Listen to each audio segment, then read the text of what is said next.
國慶中秋齊聚，可以食，仲可以睇煙花。今日同大家分享幾個選地攻略，等大家食得開心、安心、放心。聚餐選地攻略一，每人一個細鍋，想食唔同口味都可以自由選擇，配菜可以大家一齊分享。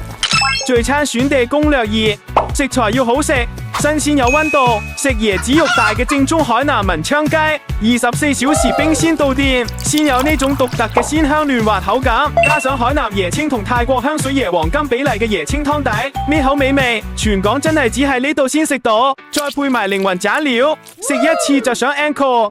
聚餐選地攻略三，菜品要豐富，點咩都啱胃口，有細路中意食嘅肥牛、丸子、爽辣拌三味，亦有長輩中意嘅貝貝小南瓜、有機竹笙、有機蔬菜、響鈴卷、靚仔靚女最愛嘅蝦滑、辣味煲仔飯。聚餐選地攻略四，環境要靜，包房要大，熱帶雨林風格，窗外就係維多利亞港，包房可以容納8至10人，聚餐傾偈方便，請客夠晒體面。第一次嚟建議大家點套餐，人均100幾起。而家仲有3免服務，節日唔加價，到店消費滿500蚊就可以去服務台換領空中花園入場券啦，行去最佳觀賞位，一齊睇煙花。